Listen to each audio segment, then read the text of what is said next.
grabando. Bueno, si fuera así sería excelente. Pero en fin, la clase de hoy es una de las más largas y a veces temidas, con razón o sin ella. Muchas gracias. Con razón o sin ella por parte de curso de bioestadística, y se trata de la prueba de hipótesis, ¿no? Para en este caso voy a tratar para variables cuantitativas. Entiendo que el doctor Espinosa va a tratar, bueno, no sé, mañana no creo, me dice que pasado, el tema de prueba de hipótesis para variables cualitativas. Muy bien, pero yendo a nuestro punto, ¿no? El día de ayer el doctor Giovanni Meneses abrió la parte de inferencia estadística con el tema de estimación de parámetros, ¿no? Entonces, cuando hablamos de inferencia estadística, usualmente hablamos de estimación de parámetros y prueba de hipótesis. Y el otro que relaciona en forma inversa es el tema del muestreo, ¿no? Muy bien.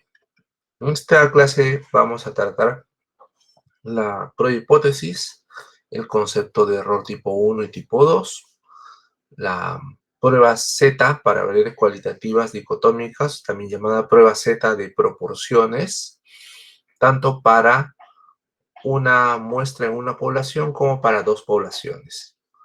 Prueba Z para variables cuantitativas, también para una muestra en una población como para dos poblaciones.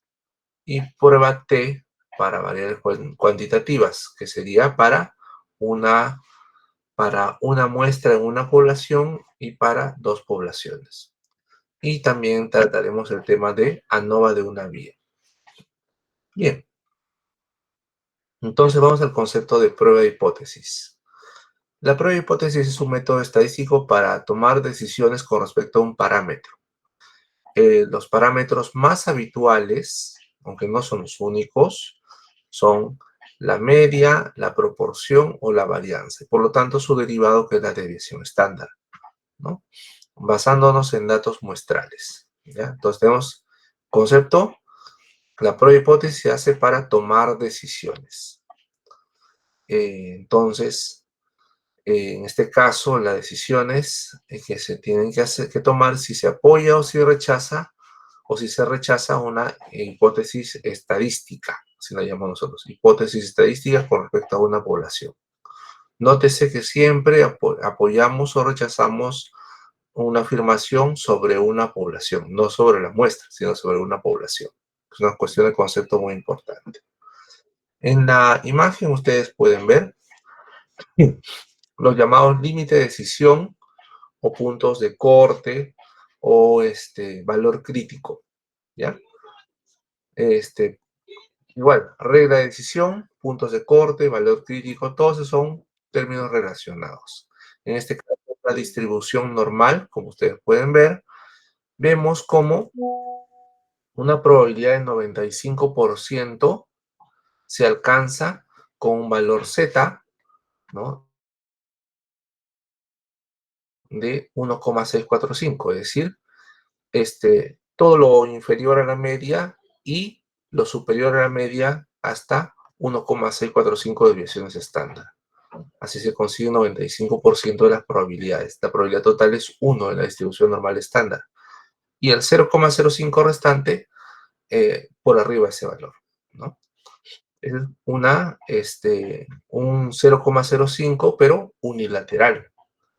Pero es habitual que manejemos probabilidades bilaterales. ¿Qué significa bilaterales? Dos puntos de corte. Uno en 0,025 inferior izquierdo y uno en 0,025 superior, el derecho. Y para los dos puntos de corte tendría que tenerse z de menos 1,96 y z de 1,96, ¿no? Entonces todo eso con una distribución normal estándar. Muy bien. Vamos a relacionar un poco los dos conceptos, el concepto de ayer, la estimación de parámetros, y el concepto de hoy, la prueba de hipótesis. No significa que ambos se opongan, que se contradigan en absoluto. Lo que pasa es que son complementarios y tienen propósitos diferentes, aunque relacionados. Miren, la estimación de parámetros es un proceso que permite calcular usualmente un intervalo. O sea, un valor es el estimador puntual y lo más frecuente es que calculemos con un intervalo, el intervalo de confianza, ¿no? Que se aproxime a un parámetro poblacional conocido. Es decir, nosotros, no, el valor muestral, en este caso el llamado estadístico, conseguimos estimar el valor del parámetro, es decir, el valor correspondiente a la población. Mientras que la prueba hipótesis pretende evaluar una afirmación sobre el parámetro, usando la evidencia de la muestra, ¿ya? Entonces, con la estimación de parámetros, nosotros nos aproximamos al valor real del parámetro. O sea, en el intervalo de confianza, nosotros decimos, con una confianza de 95%, podríamos asegurar que el parámetro está ahí, usualmente en la media, ¿no? Puede ser también para proporciones, claro, si es una variable cualitativa. Mientras que en la prueba de hipótesis se evalúa si hay evidencia suficiente para aceptar o rechazar la afirmación sobre el parámetro. Y otro punto importante, ustedes ven el estimador puntual, es decir, la media muestral, por ejemplo, y el intervalo de confianza formulado, ¿no? Mientras que en la estimación de parámetros, usualmente se hace una decisión con respecto a la hipótesis nula. De hecho, es lo que van a ver siempre. Nosotros tomamos decisiones con respecto a la hipótesis nula, no sobre la hipótesis alternativa, sobre la hipótesis nula, ¿no? Entonces, se acepta, bueno, no se rechaza, no, y la otra opción es rechazar la hipótesis nula. Y entonces formulamos el valor P o nivel de significancia, ¿ya? El enfoque entonces es cuantificar la incertidumbre en la estimación de parámetros, mientras que en la prueba hipótesis comparamos la evidencia de la muestra con la hipótesis nula. Siempre formulamos todo en función de la hipótesis nula. ¿Por qué? Porque la hipótesis nula es la más frecuente en la naturaleza. Y la interpretación es, ¿no? Con 95% de confianza el parámetro está entre esos valores. Valor X, valor Y. Mientras que en la prueba hipótesis el valor P es tanto. Por lo que rechazamos si es que la hipótesis nula o nivel de significancia es 5%, 0,05. O sea, si el valor P es menor de 0,05, rechazamos hipótesis nula. Si hubiera salido mayor de 0,05, como hemos fijado ese límite, no podríamos rechazar la hipótesis nula. Muy bien. Entonces, lo que ustedes han visto ayer son los estimadores puntuales, es decir, los valores muestrales y los intervalos de confianza para la estimación de parámetros. Mientras que en la prueba de hipótesis nosotros tenemos múltiples pruebas. Vamos a ver un cuadro que más o menos sintetiza no la mayor parte ni siquiera, pero alguna de las pruebas más frecuentes, de acuerdo al tipo de variable, ¿no? Entonces, por ejemplo práctico, a ver, estimar el ingreso promedio de una población. El ingreso es una variable cuantitativa, ¿no? Y esa variable cuantitativa podemos decir, puede obtenerse una media muestral y obtenerse un valor de intervalo de confianza, ¿no? El intervalo de confianza, eh, el intervalo de confianza, que sería el estimador puntual más menos el coeficiente de confiabilidad por el error estándar, ¿no? Mientras que podemos formular una hipótesis estadística. Si el ingreso promedio es igual a 1000, ¿no? O parecido a 1000, o es diferente de 1000, ¿ya? Esa es una formulación tipo hipótesis estadística. Entonces, la incertidumbre se expresa con el intervalo de confianza y el error estándar, y en el caso de la prueba de hipótesis, mediante el valor P, ¿ya? El valor P. Entonces, Los intervalos de confianza pueden usarse para realizar pruebas de hipótesis, bueno, serían pruebas de hipótesis especiales, ¿no? Pero lo más frecuente es que usemos la prueba de hipótesis y que a su lado acompañemos con el valor de intervalo de confianza para que nos dé una idea más amplia de la diferencia de valores, ¿no? Muy bien. Si tuviera alguna duda, pueden irla escribiendo en el chat, ¿ya? Yo podría leerlo ahí y de paso voy asumiendo, ¿no? La cuestión es que no se pierdan en el discurso porque es un poquito, ya dije, amplio y a veces lleva confusiones, ¿no? Entonces, reformulando, la prueba de hipótesis lo que busca es aceptar o rechazar una proposición sobre los parámetros de una o más poblaciones, ¿ya? Y se hace sobre la población, no sobre las muestras. Nosotros trabajamos con muestras, pero afirmamos sobre poblaciones, ¿no? Son conjeturas antes del muestreo, pero a nivel estadístico. Ustedes tienen hipótesis general, hipótesis específicas, pero en este caso son hipótesis estadísticas, ¿ya? Entonces, nótese cómo en esta curva normal estándar vemos una prueba que llamamos bilateral, es decir, tenemos dos zonas de rechazo de hipótesis nula. Lo que veíamos en la primera diapositiva, pues puntos de corte, ¿no? Si el valor calculado excede ese punto de corte o valor crítico, rechazamos hipótesis nula. Si no excede, no lo rechazamos. ¿Ya? Eso vamos a ver luego, ¿no? Entonces ahora analicemos el tema de la hipótesis nula. La hipótesis nula afirma que no hay diferencia entre los valores, entre las variables, que todo es igual. Siempre va a tener un signo igual en su formulación. La hipótesis nula tiene un signo igual en su formulación, sea igual, menor igual o mayor igual, ¿ya? Mientras que la hipótesis alternativa asume que sí hay diferencia, ¿ya? Recuerden ustedes que las pruebas de hipótesis se formulan en función de la hipótesis nula, ¿ya?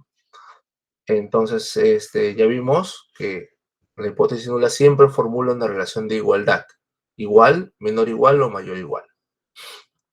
El propósito, entonces, en la hipótesis nula, en la hipótesis alternativa, cuando es bilateral, formula el término diferente de, signo menor o signo mayor. Nótese que no tiene por ningún lado el signo igual.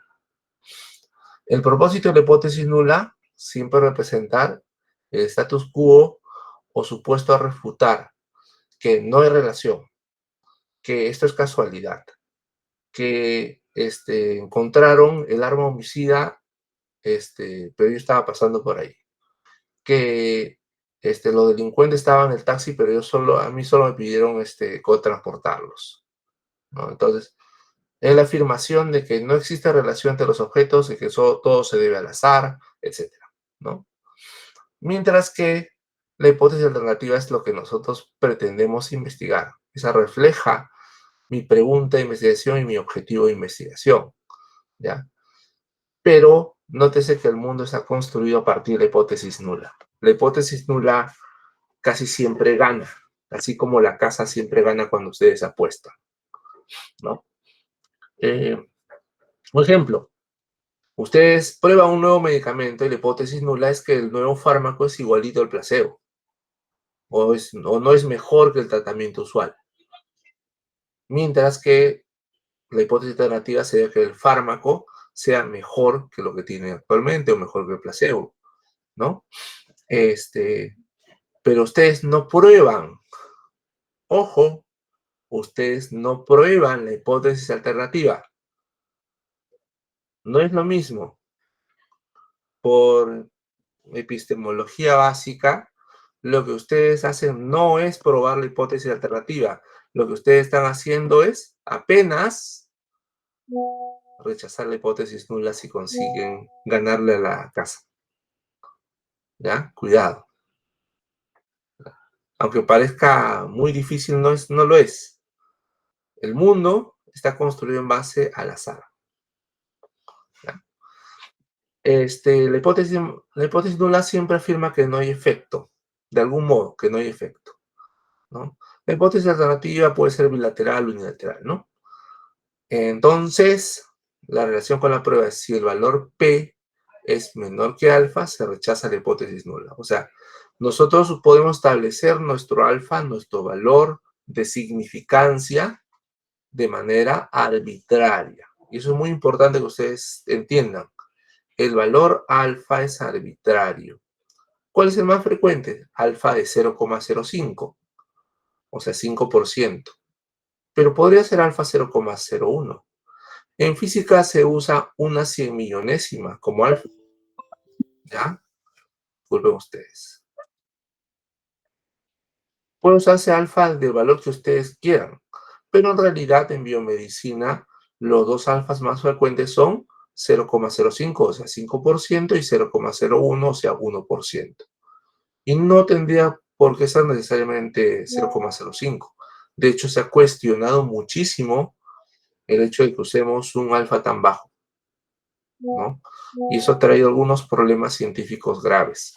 Mucha de la investigación que se ha publicado en la historia puede efectivamente basarse en conclusiones no replicables. Ese alfa de 0,05 que se consiguió, de repente es pura casualidad, ¿no? O sea, el resultado es falso o engañoso porque por casualidad salió así. Y como salió, pues, salió significativo, como nosotros decimos, entonces se publicó.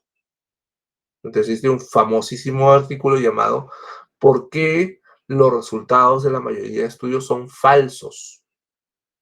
Y matemáticamente se explica lo que les acabo de decir, que en realidad el alfa de 0,05 es completamente arbitrario y que mucho de la investigación pues, salió por casualidad significativa. Y que cuando se replica no sale. ¿Ya? Muy bien. Entonces, miren el último punto a la derecha. Si se rechaza la hipótesis nula, ¿no? Nosotros estamos dando un paso a favor de la hipótesis alternativa, pero nosotros nunca probamos definitivamente la hipótesis alternativa, aunque les parezca mentira, ¿ya? Nunca conseguimos probar del todo la hipótesis alternativa. Muy bien, este gráfico deben haberlo visto en el análisis de probabilidad, ¿ya? ¿Te recuerdan la sensibilidad y la especificidad? Pues aquí es muy parecido. Imagínense por un momento que ustedes son jueces y que tienen el acusado. El acusado tiene su coartada, desde luego. Y a ustedes les correspondería definir si se le puede creer o no se le puede creer. Y ustedes se van a basar en el testimonio del acusado, en el testimonio de los testigos y en las pruebas, pues, ¿no? Las pruebas que se encuentren, ¿no? Que corresponden al caso. Entonces, cuando cruzamos, hay cuatro posibilidades. Miren, una posibilidad es que el reo sea inocente y que su condición real es que sea inocente. Está muy bien. Entonces, si nosotros lo juzgamos como inocente, hemos actuado correctamente, ¿sí? Como jueces. También podría ser que sea culpable y las pruebas y todos los testigos señalen que es culpable y que nosotros acertemos. Es culpable. Pero podría pasar que el acusado sea inocente y que nosotros pensemos equivocando. Y por otro lado, también podría pasar que el acusado sea culpable y nosotros pensemos que es inocente porque no hay pruebas suficientes y lo absolvamos, pues, ¿no? Lo declaremos absuelto. Para nuestra legislación es peor, nótese las prioridades, es peor meter a la cárcel un inocente que absolver un culpable. Se llama el principio de indubio pro reo, en caso de duda a favor del reo. Es decir, si yo tengo una duda razonable de que sea culpable, debo absolverlo como juez. ¿ya? Es un principio jurídico que considera que es más injusto meter a un inocente a la cárcel que absolver a un culpable. Y eso tiene relación con lo que vamos a ver ahorita. Miren, imaginemos que la hipótesis nula es verdadera y que nosotros afirmamos en nuestra prueba hipótesis que es verdadera. Entonces hemos acertado, estamos como un juez correcto. Pero imaginemos que rechazamos la hipótesis nula cuando es verdadera. ¿Se entiende? ¿Ya? Que rechacemos la hipótesis nula, o sea, digamos que sí hay diferencia cuando en realidad no la hay. ¿Ya? Eso se llama error tipo 1 o error alfa. Error tipo 1 o error alfa. ¿Ya? Y por lo tanto, el valor P se formula en función de alfa. El valor P es el valor que se obtiene asumiendo que la hipótesis nula es verdadera. O sea, rechazando una hipótesis nula verdadera. O sea, ese valor crítico, el valor P, se basa en el umbral para rechazar una hipótesis nula verdadera. Por el contrario, imaginemos que nosotros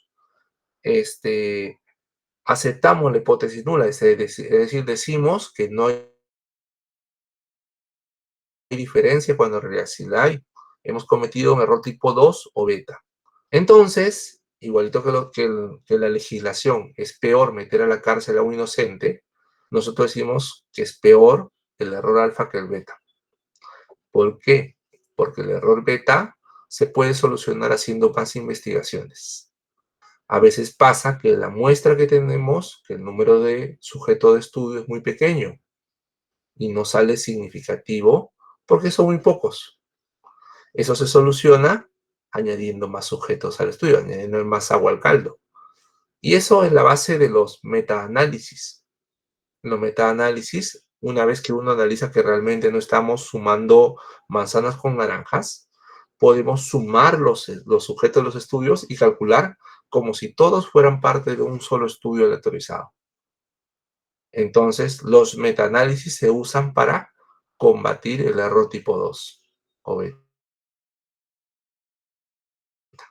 ¿Ya? ¿Correcto? Y recuerden ustedes que lo contrario del error tipo beta es el poder estadístico. O sea, 1 menos beta se llama poder o potencia Está muy estadística. grande y tiene ¿No? varias olas. Tiene Obviamente, una, cuanto más potencia, más tiene probabilidad de otra, detectar las tiene esta, diferencias entre los grupos. tiene esta, que es como Muy la bien, segunda, entonces recuerden ustedes, y esta es el la error como para tipo meter las 1 o cosas. alfa Aparte de consiste que en la más rechazar grande una es esta, hipótesis nula verdadera. Y y así esta le va a es venir las muy preguntas en los grande. exámenes. Y tiene ¿Ya? este compartimento Mientras y que tiene el este error tipo compartimento. 2 o beta Y aquí consiste en tiene para su aceptar una botella, aparte hipótesis de que nula trae falsa. este segurito para El asegurar la error botella. tipo, el error tipo 1 o alfa es el prioritario. Y en base a él se establece el valor P. El valor P es el punto de valor crítico por debajo del cual se rechaza la hipótesis nula. Mientras que el error beta se soluciona a menudo incrementando el número de sujetos de estudio. Muy bien. Entonces ya vemos ahí qué cosa es el valor P, la probabilidad de llegar al objetivo, al resultado que hemos llegado, asumiendo que la hipótesis nula es verdadera. Y ese es un punto importante, o sea, que la hipótesis nula podría ser verdadera incluso si mi valor P calculado fuera 0,01, 0,001, 0,00000001. Podría ser un valor P muy bajo y sin embargo la hipótesis nula seguiría siendo verdadera.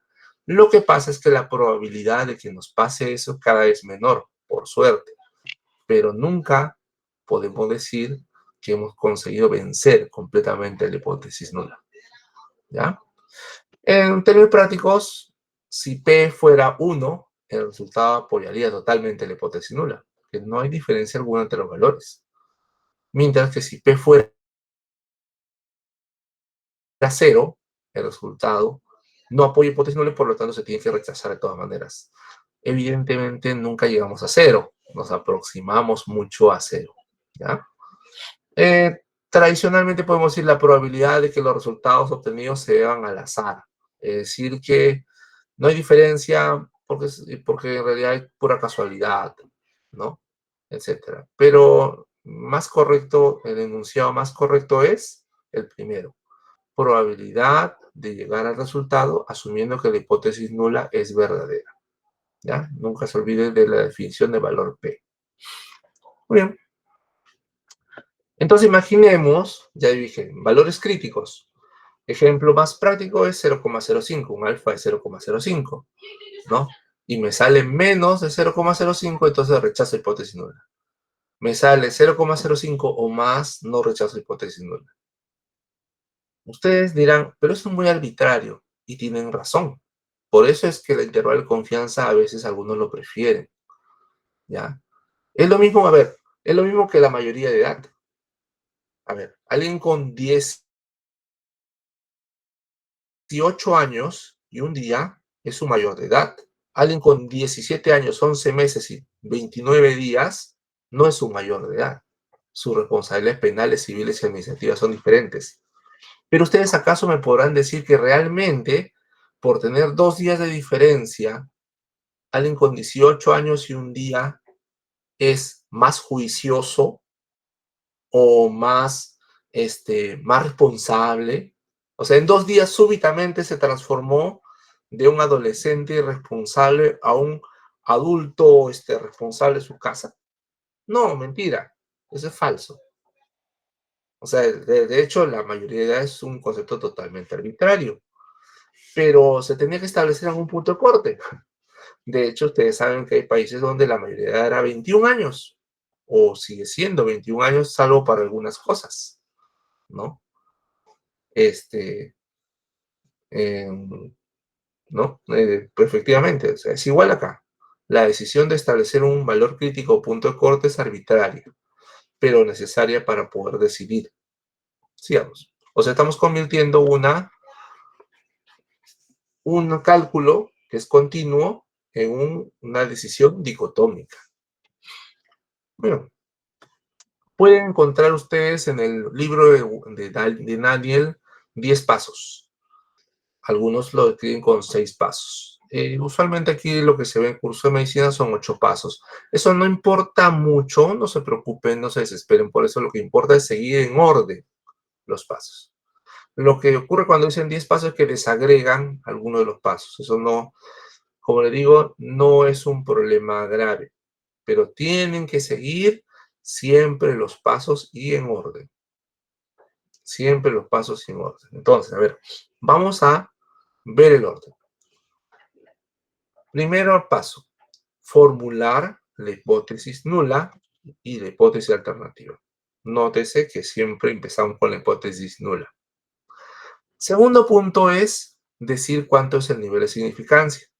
Obviamente en el planteamiento del problema van a decirle siempre cuánto es el nivel de significancia. Ustedes simplemente lo anotan. El tercer paso es escoger la prueba estadística. Evidentemente para eso tenemos que valernos de ¿qué? De las características de la variable. Si la variable es cuantitativa o cualitativa. Importa mucho si es cualitativa dicotómica, si es cualitativa politómica nominal o si es cualitativa politómica ordinal, porque las pruebas son diferentes. Importa mucho si se trata de dos variables, ¿ya? Una independiente y una dependiente, o si son más de dos variables. Importa mucho si es una variable, si la variable independiente es cuantitativa o cualitativa, si la variable dependiente es cuantitativa o cualitativa. ¿Ya? Cada paso adicional va añadiendo complejidad al tema. Pero evidentemente eso pertenece al tema de selección de la prueba estadística. De ese modo ustedes pueden calcular. El cuarto paso es establecer la regla de decisión. Eso que vimos, el gráfico que vimos hace un instante, este de acá, corresponde a un ejemplo de regla de decisión. Igual este gráfico de acá corresponde a la formulación de regla de decisión, ¿no? Con donde ubicamos nuestro punto de corte, ¿no? Muy bien, volvemos. Y el quinto paso, por lo tanto, aplicando las fórmulas correspondientes a la prueba estadística, hacemos el cálculo. En otras palabras, miren, la regla de decisión lo dice el estadístico tabulado. El estadístico tabulado se obtiene de la regla de decisión.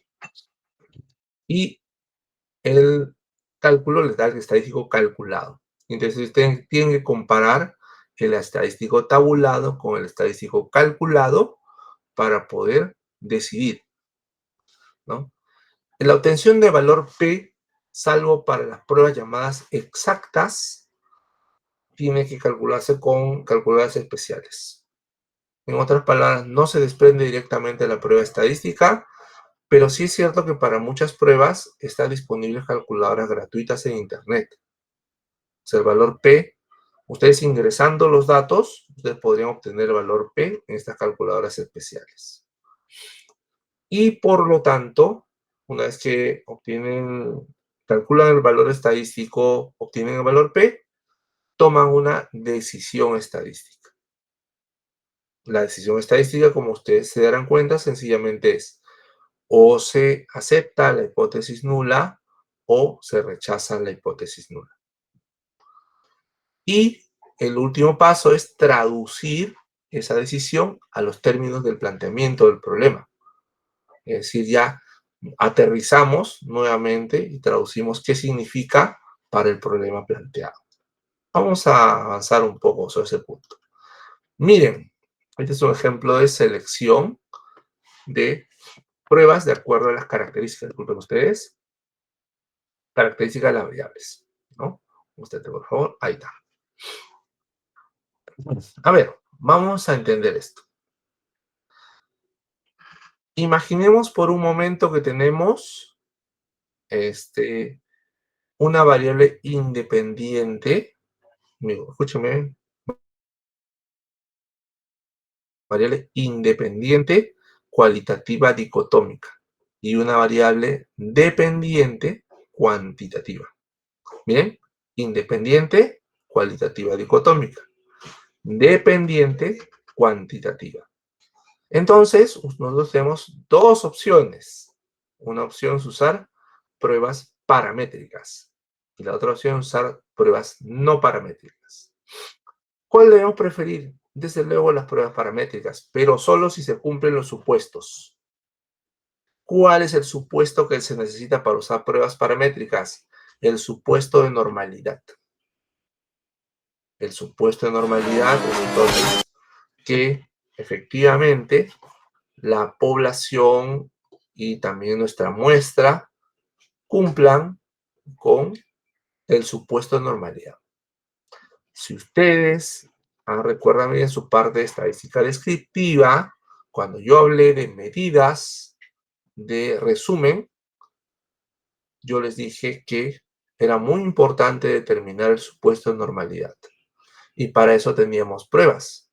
Cuando era un grupo menor de 50, se necesitaba hacer pruebas de bondad de ajuste. En este caso, Shapiro-Wilk. A ver si se acuerdan, no se van a haber olvidado, han pasado tantos días. Shapiro-Wilk.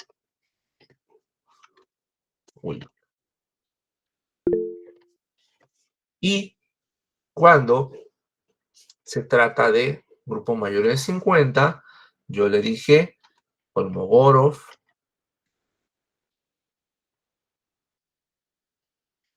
Smirnov, con corrección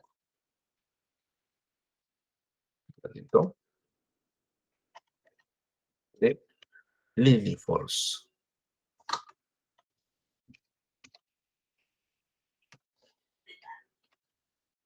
Entonces, estas pruebas de normalidad, estas pruebas para evaluar normalidad, incluso le dije con su propio ojo usted darse cuenta si tiene una apariencia de normalidad o no. Son muy importantes para escoger la prueba, porque si cumplen el supuesto de normalidad, debemos utilizar pruebas paramétricas. Y si no cumplen, tendríamos que usar pruebas no paramétricas. ¿Correcto? Estadística llamada estadística robusta. ¿Por qué robusta? Porque ya se puede trabajar sin necesidad de asumir normalidad. ¿Cuál es el problema de la estadística robusta? Que las pruebas no paramétricas son más difíciles de calcular. ¿ya? Son más difíciles de calcular y encima, no, a veces no son más difíciles de calcular, son igual de fáciles de calcular, pero sus conclusiones son menos, ¿cómo diría yo? Tienen menor potencia estadística que las pruebas paramétricas. Las pruebas paramétricas son más potentes estadísticamente que las pruebas no paramétricas. Con grupos más pequeños pueden llegar a conclusiones sumamente efectivas. ¿Ya? Entonces veamos, tengo una variable independiente. ¿Cuál es independiente? Cualitativa, dicotómica. ¿Ya? Y una variable dependiente, ¿ya? Una variable dependiente cuantitativa. Entonces, si fuera paramétrica, tendría que usar, si grupo grande, prueba Z. ¿Qué llamo grande? Mayor o igual a 30. O sea, grupo mayor o igual a 30, prueba Z. Menor de 30, prueba T. ¿Ya? Y si no es paramétrica, la U de Mann-Whitney.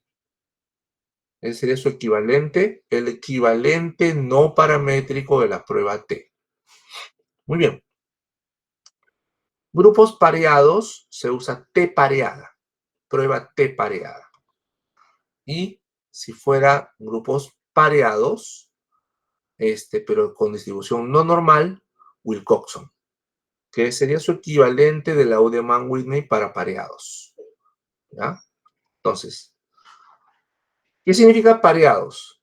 Pareados significa observación. Usualmente son observaciones antes, después. Imagínense que ustedes entran a un gimnasio, los pesan al inicio y los pesan a los 3 meses. Eso significa una prueba pareada. Ustedes comparan su peso al inicio con su peso al final de los 3 meses, ¿no? Podría ser así. Cuando se usa, ahora imagínense que la variable independiente sea cualitativa politómica nominal. Miren, cualitativa politómica nominal. Y la variable independiente cuantitativa. La variable dependiente cuantitativa, perdón. A ver, otra vez. Que la variable independiente sea cualitativa politómica nominal. Y la variable dependiente sea cuantitativa. Entonces ahí se usaría la prueba de ANOVA, que significa análisis de varianza. ¿Ya? Pero si no es paramétrica, o sea, tiene que cumplirse su supuesto de normalidad. ¿Ya? Tendría que hacerse prueba de Kruskal-Wallis. Y si fueran pareados, también existe la ANOVA, aunque hay varios ANOVAs, ya vamos a ver luego. Y si no fuera así, no paramétrica, Friedman. Si fuera entre dos variables cualitativas, o sea, cualitativas, asociación entre dos cualitativas de escala nominal, cualitativas de escala nominal, chi cuadrado. El chi cuadrado es para dos cualitativas con escala nominal. También podría usarse para una cualitativa nominal y una cualitativa ordinal. Pero de ningún modo es la prueba ideal para usar para dos cualitativas ordinales. Si usan dos ordinales, el chi cuadrado no es lo mejor. No se les recomienda. Muy bien. Por ejemplo, existe el supuesto también de que en los grupos la frecuencia esperada sea menor de 5, por ejemplo. En ese caso no se usa chi cuadrado, se usa la prueba exacta de Fisher. Y la prueba exacta de Fisher tiene la casualidad, por eso se llama exacta, porque le calcula directamente el valor P. ¿Ya? Luego existe pruebas de McNemar y Kappa, pero son para situaciones especiales.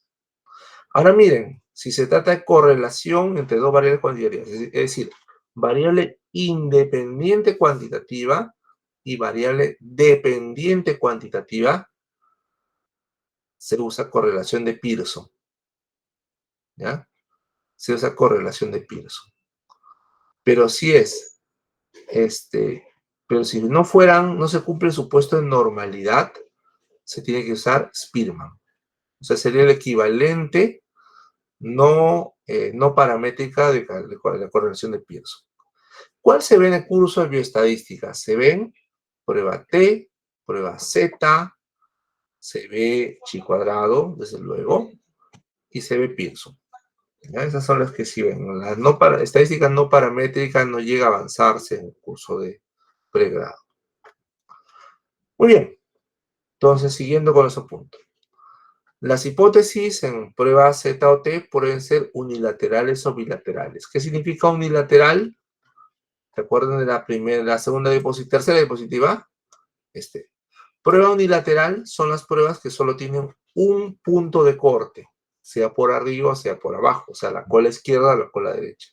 Esas son pruebas unilaterales. Mientras que las pruebas bilaterales son pruebas que tienen dos puntos de corte, por arriba y por abajo. ¿Y eso qué significa? Que la hipótesis nula en las pruebas unilaterales tienen siempre un mayor igual o un menor igual. ¿Ya? Va a ser mayor igual o menor igual. ¿Ya? Mientras que cuando es bilateral, la hipótesis nula va a tener signo igual. La hipótesis nula va a tener siempre signo igual. ¿Ya? Cuidado. En el caso de ANOVA, como son 3 o más grupos, se hace, la hipótesis nula es que las medias de los 3 son iguales. Mientras que la hipótesis alternativa es que al menos un grupo es diferente. La media de un grupo al menos es diferente. Muy bien. Se supone que esta clase de pruebas de hipótesis para variables cuantitativas. Pero vamos a hablar de una prueba de hipótesis específica para variable cualitativa, que es la prueba Z de proporciones. ¿Por qué Z de proporciones? Si ustedes recuerdan, la clase de distribución de distribuciones de probabilidad, ustedes la binomial la pueden aproximar a normal. ¿Ya? La binomial se puede aproximar a normal siempre y cuando se cumplan algunos supuestos. Un tema fundamental cuando se hace prueba de hipótesis es los supuestos. ¿Ya? Supuestos. Entonces, en el caso de una prueba Z para una proporción, la variable independiente sería dicotómica, la variable dependiente también sería dicotómica, el tamaño muestral es grande. ¿Qué quiere decir grande? Mayor o igual a 30. ¿Ya? Acuérdense, por la clase pasada, la clase de estimación de parámetros, deben haber visto el teorema del límite central. Que si el tamaño muestral es mayor o igual a 30, ustedes lo tratan como grande. ¿Ya? En este caso también se tiene que cumplir otro supuesto, que la prevalencia o proporción muestral sea en general mayor de 10% o 0,1. Miren, por ejemplo ahí, que n multiplicado por la proporción preferiblemente mayor de 10 y n multiplicado por 1 menos la proporción, o sea, el complemento mayor de 10. ¿Por qué? Porque si son muy pequeños las proporciones, las prevalencias poblacionales, no es buena idea usar Z. Tendrían que usar una prueba llamada binomial exacta. Binomial exacta. Cuidado, entonces los supuestos son tamaño muestral mayor o igual a 30 y proporción por tamaño muestral mayor de 10 y 1 menos proporción por tamaño muestral mayor de 10 también. O sea, si fuera 90% tampoco se cumpliría. ¿Ya? Por ejemplo, las caries, ¿no? Las caries tienen 93% de prevalencia. Entonces tampoco podría ser un buen cálculo a menos que sea una muestra enorme, ¿no? Evidentemente. Muy bien. Prueba Z, esa es prueba Z para una proporción, es decir, ¿qué significa para una proporción? Comparar una proporción en la muestra con la de la población, o sea, con lo que se da de valor poblacional. Para dos proporciones sería comparar de dos poblaciones independientes. Mismo supuesto, tamaño muestral grande, o sea, los tamaños muestrales iguales a 30 y las proporciones mayores de 10. O sea, un tamaño muestral por proporción mayor de 10 y tamaño muestral por 1 menos proporción mayor de 10. ¿No? Como le dije, en tamaño muestral pequeño, ¿ya? O que no se supuesta el supuesto de proporción por tamaño muestral mayor de 10, binomial exacta. ¿Ya? Sigamos. Aquí tenemos los valores críticos de prueba Z más habituales, ¿no? Para un alfa de 0,05 en prueba unilateral, usualmente el que Z que van a ver es 1,645. O sea por arriba o por abajo, su valor crítico va a ser 1,645. Si es alfa de 0,01 unilateral, 2,33. Si fuera alfa de 0,05 bilateral, 1,96 por arriba, 1,96 por abajo. Y si fuera alfa 0,01, disculpen ustedes, ese no es un 0,05, es un 0,01, Z 2,576. Ya eso voy a editarlo, entonces me he hecho acordar. A ver, ¿dónde está esta desgracia? Aquí estás. 0,01, ¿ya? No se olviden. Disculpen aquí, pero es ahí. Si saco el PDF, recién lo puedo modificar, ¿no? Pero debas saber que para un alfa de 0,01 sería Z de 2,576 por arriba y por abajo. Aquí vemos eso. Para un alfa de 0,05, el mismo gráfico que vimos hace un instante, ¿no? Si es unilateral, punto de 1,645, en este caso positivo, porque con la derecha. Mientras que cuando son bilaterales, una por abajo y una por arriba. 1,96 y menos 1,96. Muy bien, ahora vemos estadístico Z para una proporción. Nótese ahí, el estadístico Z para una proporción sería proporción muestral menos proporción poblacional, ya que nos dan por el problema, entre raíz cuadrada de proporción poblacional por 1 menos proporción poblacional sobre n, y su raíz cuadrada. Eso ustedes lo conocen bien. En la clase pasada deben haber visto que esa es la formulación del error estándar de una proporción. O sea, raíz cuadrada de pi por 1 menos pi entre n se llama error estándar de la proporción. ¿Ya? O sea, sería diferencia de proporciones entre error estándar de proporción. Error estándar de la proporción. Exacto. Muy bien. Y ahora vamos a traducirlo, pues. A traducirlo en... Imaginen ustedes que... A ver, vamos a ver esa parte. Que la prevalencia de embarazo adolescente en una región es 5%. O sabíamos que era 5%. ¿Correcto? Pero resulta que sacamos una muestra de 200 adolescentes. ¿Ya? Miren. Y encontramos que 15 están embarazadas. Yo les pregunto... A ver, vamos a ver. ¿Cuánto significa 15 de 200? ¿Qué proporción sería? 15 entre 200, por favor. ¿Cuánto es? Calculadora por acá.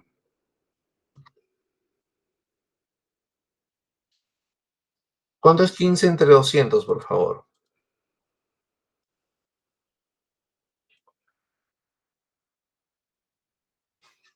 ¿Nadie?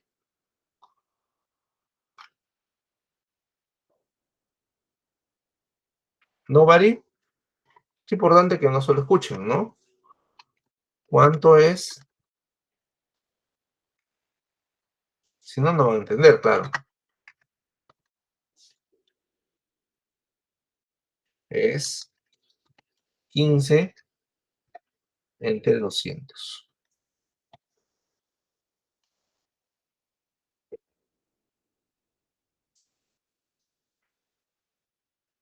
Esto es un problema. Porque 15 entre 200 es 0,075, o sea, 7,5%. ¿Estamos de acuerdo?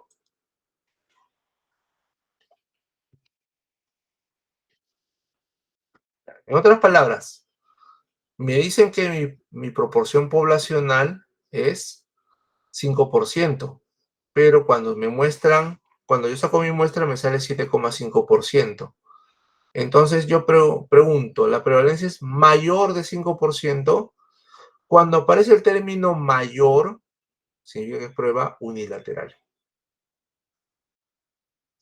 Si aparece el término diferente, es prueba bilateral. O sea, cuando aparece el término mayor o menor, es prueba unilateral.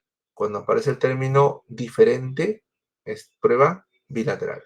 A ver, y luego dice nivel de significancia 0,05, se lo da automáticamente. A ver, entonces, ¿cuál sería la hipótesis nula? La hipótesis nula sería que la proporción poblacional es menor o igual de 0,05. Así es una prueba bilateral. Mientras que la hipótesis alternativa sería que la proporción es mayor de 0,05.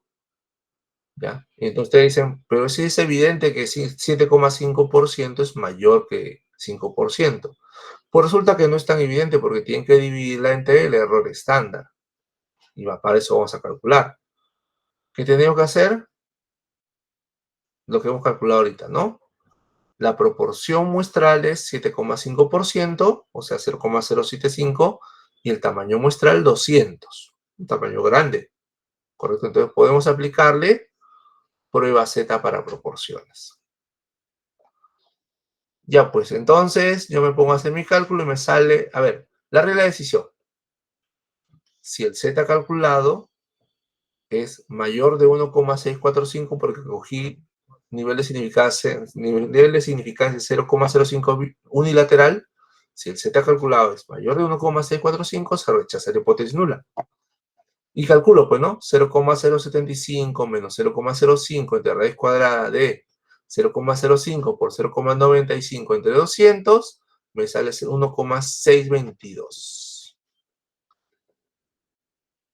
Conclusión, no puedo rechazar la hipótesis nula, porque me salió menor que 1,645. Usando una calculadora electrónica, encuentro que el valor P es 0,0526, o sea, mayor que 0,05, que era mi punto de corte de valor P. Por lo tanto, ahí formulo mi conclusión, con un nivel de significancia de 0,05, no podemos afirmar que la prevalencia de embarazo adolescente sea mayor de 5%. ¿Ven? O sea, cuando yo dije, o sea, me parecía evidente que 7,5 es mayor que 5%, pero cuando lo dividí entre el error estándar, no salió. No salió. Tuve que, no pude rechazar la hipótesis nula, ¿no? Esa prueba se llama prueba para una proporción, o sea, una muestra contra el valor poblacional. Pero ahora vamos a ver Z para dos poblaciones. Parece complicado, pero no lo es cuando lo entienden, cuando lo miran con cuidado.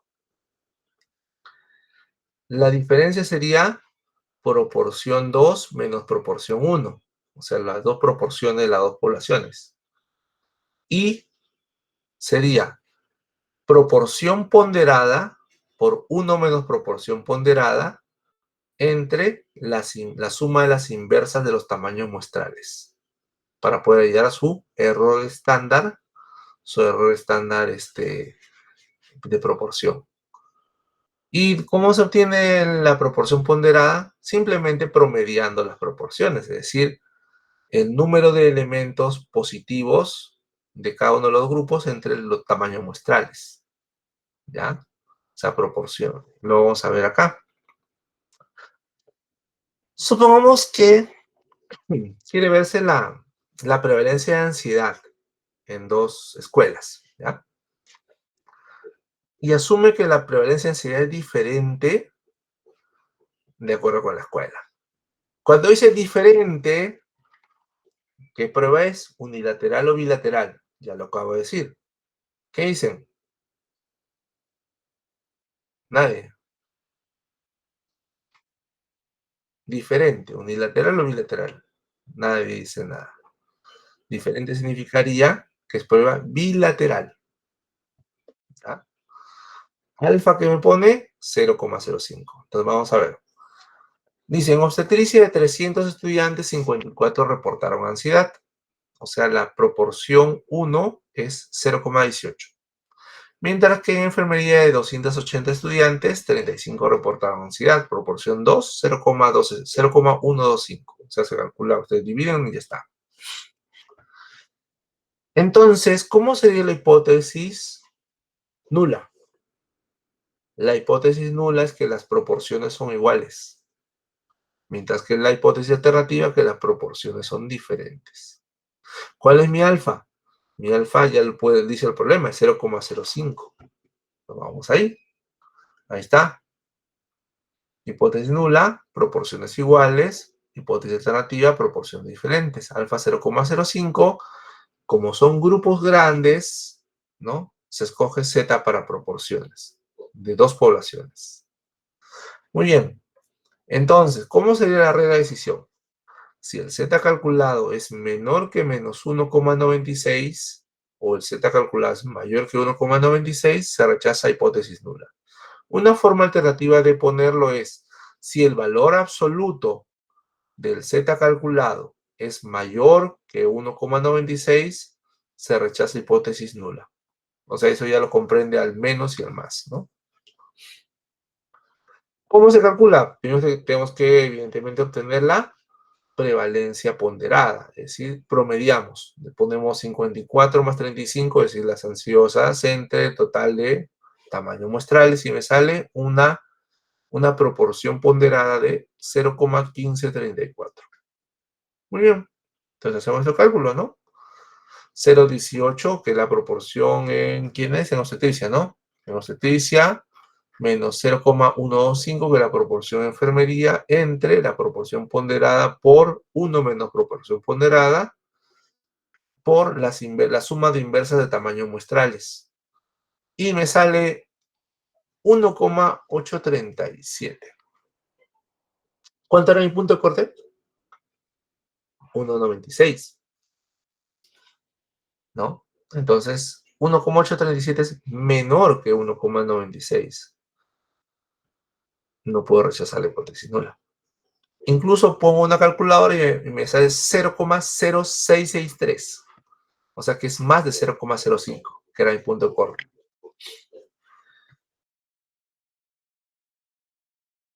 Un nivel de significancia 0,05, no podemos afirmar que hay diferencias en la prevalencia de ansiedad al comparar las dos escuelas. ¿Ven? O sea, al dividir entre el error estándar, lo que parecía una diferencia ya no es diferencia. Ese es el punto. Bien. Y ahora sí entramos con las pruebas para variables cuantitativas, realmente, ¿no? Pero es el mismo concepto. Prueba Z para media muestral, para una media muestral. ¿Cuál es el supuesto? Que sea una muestra aleatoria, es decir, que se cumpla con los supuestos de un muestreo probabilístico. ¿Ya? Primer punto. Segundo, que sea un tamaño muestral grande, es decir, mayor o igual a 30, una desviación estándar conocida, o sea, desviación estándar poblacional conocida. Pues me dirán, oiga, pero ese es un despropósito. ¿Por qué? Porque usted no conoce la desviación estándar poblacional. De hecho, a veces ni la media muestral, ni la media poblacional. Ahí se trata de inferirla con la intervalo de confianza. De acuerdo. Pero resulta que usted más o menos con las investigaciones anteriores ya tiene una idea de cuánto es, ¿no? Y noten cómo el estadístico de la prueba para una media muestral era igualito a la prueba Z de proporciones, solo que ahora está para variables cuantitativas, o sea, es para medias. Esta es una prueba Z para una media. Media muestral menos media poblacional entre error estándar. que sería desviación estándar poblacional entre raíz cuadrada del tamaño muestral. No es difícil de calcular. Vamos a ver. Ejemplo. Se asume que la media de glucosa de la población, o sea, la glicemia, es 80 miligramos por decilitro. Muy bien. Con una desviación estándar de 10 miligramos por decilitro.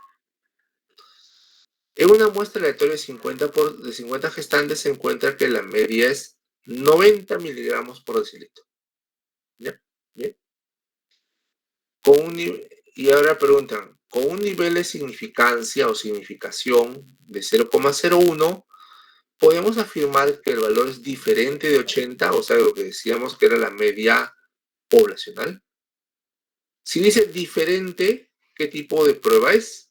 ¿Unilateral o bilateral? La respuesta es bilateral. Así de fácil. Entonces, ¿cuál sería la hipótesis nula? Que el valor de la media de la muestra es igual al valor poblacional. O sea, 90 es igual a 80. Eso es lo que está diciendo la hipótesis nula. ¿Ya? Mientras que la hipótesis alternativa le dice que 90 es diferente de 80. ¿Ya? Entonces el alfa, ya lo dice el problema, es 0,01. Y entonces tenemos que decir, a ver, ¿qué tipo de estadístico de prueba tengo que hacer? Usar. Tendré que usar, si es muestra grande, 50 gestantes, o sea, mayor que 30. Desviación estándar poblacional conocida, 10. ¿Ya? Entonces usamos, pues, prueba Z para medias. ¿Está? Para una media. Listo. ¿Y cómo formulo mi regla de decisión? Como el alfa es 0,01, entonces sería, si el valor Z calculado es mayor que 2,576 o menor que menos 2,576, se rechaza la hipótesis nula. Muy bien. 90 menos 80 entre 10 sobre raíz cuadrada de 50 sale 7,07. 7 es mayor que 2,576. Por lo tanto, tengo que rechazar la hipótesis nula. Y obviamente cuando yo lo pongo en una calculadora me va a salir que el valor P es menor de 0,001. Ninguna duda. Entonces tiene que rechazar la hipótesis nula. Traducción. Con un nivel de significancia significación de 0,01 podemos afirmar que la media poblacional es diferente de 80. Diferente de 80. ¿Difícil? No. Un poquito trabajoso, pero tiene que ir en orden y se puede hacer fácil. Vamos entonces a prueba Z para medias, pero para dos proporciones. Importantísimo, los supuestos. Supuestos son vitales. ¿Ya? Sin cumplir los supuestos, ustedes arruinan todo. La prueba no se debe aplicar. ¿Ya? Si ustedes no cumplen los supuestos, dedíquense a otra cosa, ¿no? La bioestadística se hace muy bien si usted cumple con los supuestos. Miren, ¿cuáles son los supuestos? Muestras independientes, es decir, que una no depende de la otra, no es un valor antes, después, ya son dos muestras obtenidas de manera independiente. Las dos son aleatorias, o sea, provienen de un muestreo probabilístico. ¿Ya? Las desviaciones estándar poblacionales son conocidas y los tamaños muestrales, desde luego, grandes. ¿Qué significa grandes? Mayor o igual a 30. Nótese cómo se está repitiendo varios elementos. Es la misma forma nomás. Solo cambia el estadístico de prueba. Ustedes cumplen bien los supuestos, nada malo les va a pasar. No cumplen los supuestos, ahí se desgracia. Ahí sí no pueden pedir ayuda a nadie, porque ahí sí quedaría bastante feo el asunto. Pero volviendo al tema. ¿Cómo sería? Sería muy fácil. Miren, media muestra al 1 menos media muestra al 2, o media muestra al 2 menos media muestra al 1, no importa, eso es simétrico.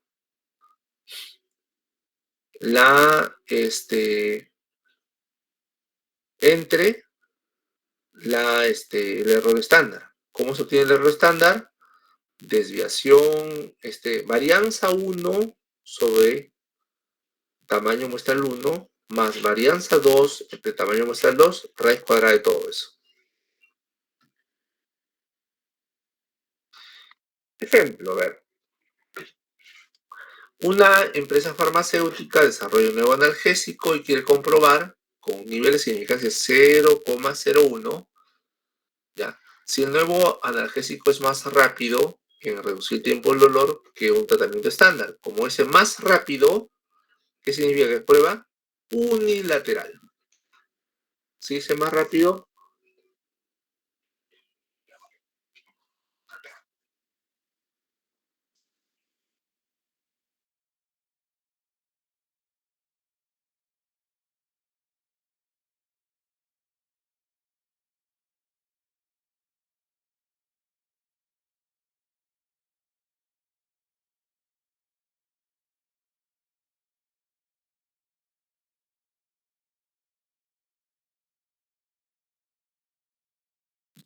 ya.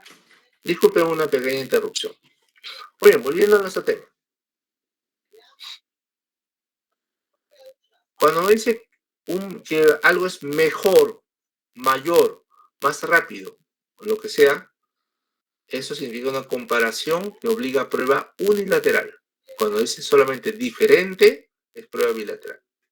Bueno, entonces, ponen muestra del medicamento estándar en 40 pacientes, o sea, N1 igual a 40, tiempo promedio de lidio 25 minutos, más o menos 4. ¿Ya? Mientras que en el medicamento nuevo, en 40 pacientes, tiempo promedio de alivio 23 más menos 5. ¿Ya? Muy bien. Entonces, ¿qué dice? Como dice nuevo, se espera, por lo tanto, que el nuevo sea más rápido en aliviar. O sea, 23 contra 25 minutos. Ustedes dicen, es más rápido. No, porque tienen que dividirlo entre el error estándar. A ver, vamos a ver. ¿Cómo sería la hipótesis nula? La hipótesis nula sería que el nuevo medicamento es más rápido que... No, la hipótesis nula es que el nuevo medicamento no es más rápido, o sea, su tiempo es mayor o igual que el del medicamento antiguo, del medicamento estándar. Mayor o igual. Mientras que la hipótesis alternativa sería que el medicamento nuevo sea más rápido, o sea menor su tiempo que el medicamento estándar. Muy bien. O sea, el nuevo medicamento no reduce el tiempo de alivio, mientras que en la hipótesis alternativa que el nuevo medicamento reduce el tiempo de alivio. ¿Ya? Alfa que escogí, 0,01. ¿Cuándo se acuerdan que era para prueba bilateral? 0,01 era 2,33. Z igual a 2,33. ¿Ya? Entonces, como en este caso voy a restar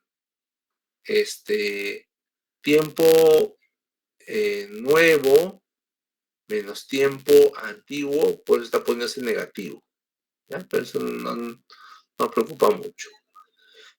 Prueba Z para dos proporciones. Ven, acá hay un error. Porque esto, ¿qué cosa es?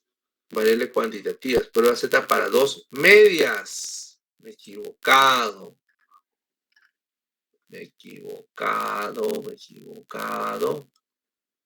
Y es prueba Z para dos medias. Acá. Ya está. Corregido, pero acá. Recuerden ustedes, prueba Z para dos medias, porque es variable cuantitativa. ¿Ya? Muy bien.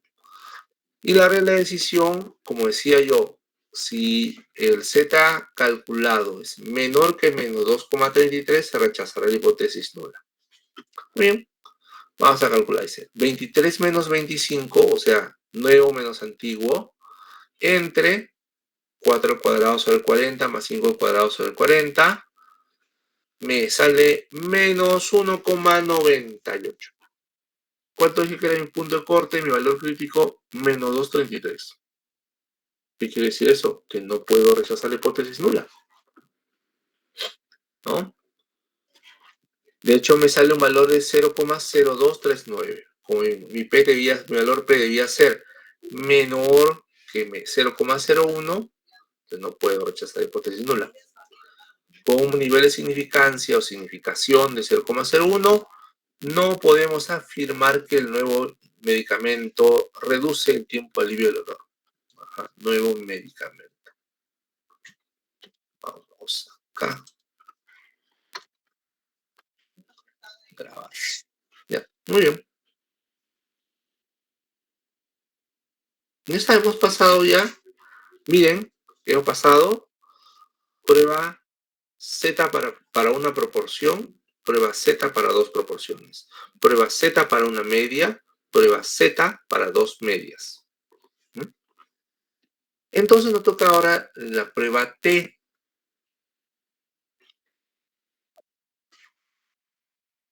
La prueba T. Las distribuciones T son distribuciones que son más platicúrticas que la distribución normal estándar. ¿Se entiende, no? Son más planas, son más aplanadas que la distribución normal estándar. ¿Y qué tienen en cuenta? Que la incertidumbre es mayor cuanto más pequeño es el tamaño muestral. Por eso nos importan mucho los grados de libertad en el caso de la prueba T. A ver, primer supuesto, muestra aleatoria. ¿Qué significa eso? Que se ha recolectado la muestra a través de un muestreo probabilístico. Segundo concepto, normalidad de la muestra. Entonces a la muestra le tenemos que aplicar un gráfico QQ, que es como el que aparece abajo a la derecha, se llama un gráfico cuantil-cuantil. O sea, si se desvía demasiado de esa línea que se ve ahí, significa que no sigue una distribución normal y que por lo tanto debería emplearse un método no paramétrico. ¿Cuál usábamos? Si eran dos grupos, prueba de la U de un Mann-Whitney, ¿no?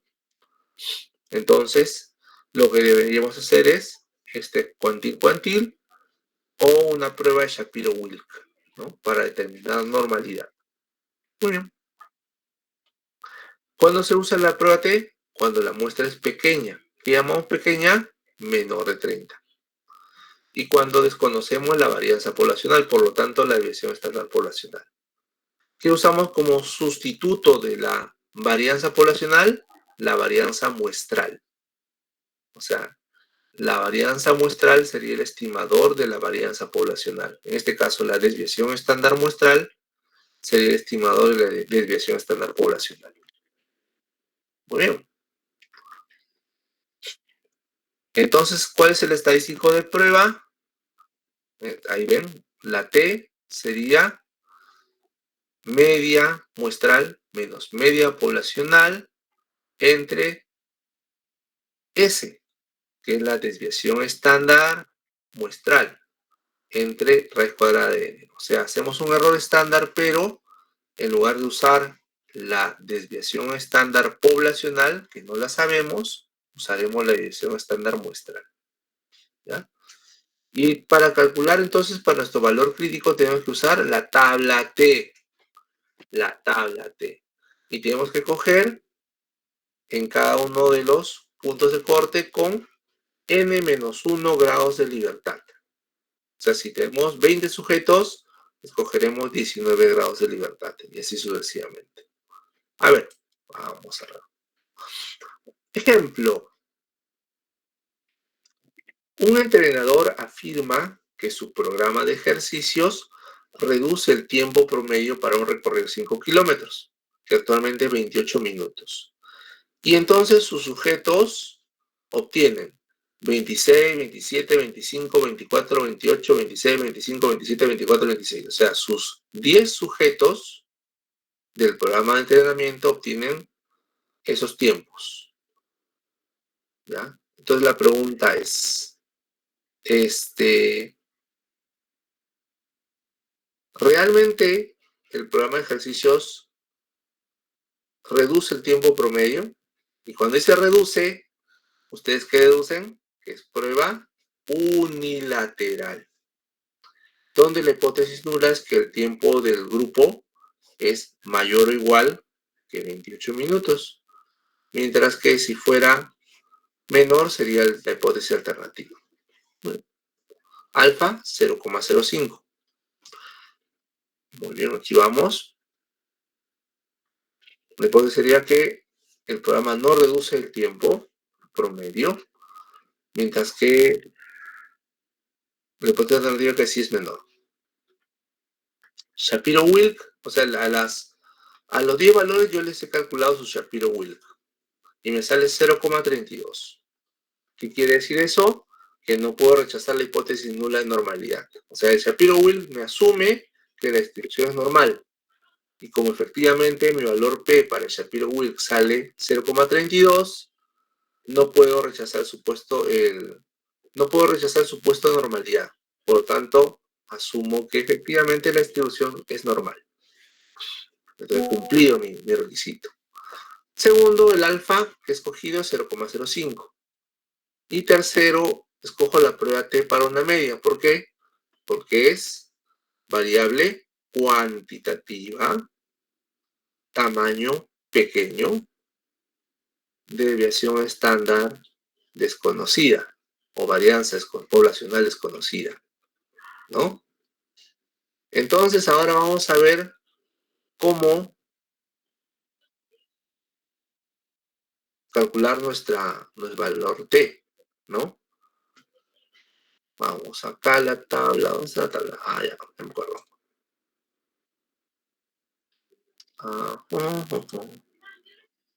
A ver, un ratito, por favor. Ajá. Tabla T de Student. Ustedes me dirán, ¿cuál es el punto de corte en nuestro ejercicio? En el ejercicio, el punto de corte, ¿cuál era? 0,05. O sea, un alfa de 0,05 unilateral. Unilateral. Entonces, ¿cuánto grado de libertad? 10 menos 1, 9. Por lo tanto, sería el valor de 1,8331. Si ustedes recuerdan, alfa 0,05 para prueba Z es 1,645. Este valor T es mayor, 1,8331. ¿Qué consigue con eso? Reducir la incertidumbre por el tamaño pequeño. En otras palabras, las distribuciones T se van aproximando a la distribución Z cuanto más grande sea el tamaño muestral. De hecho, cuando los grados de libertad son infinitos, el valor T equivale al valor Z. ¿Ya? En este caso, con 9 grados de libertad, nuestro valor T para la tabulación, para la regla de decisión, es 1,8331. ¿Qué quiere decir eso? Que si el valor sale mayor que 1,8331, rechazo la hipótesis nula. Bien. Si la T calculada es menor que menos 1,8331, se rechaza la hipótesis nula. ¿Por qué lo pongo negativo? Porque el valor espero que sea menor que 28. Se lo voy a restar ahí, ¿no? Cálculo.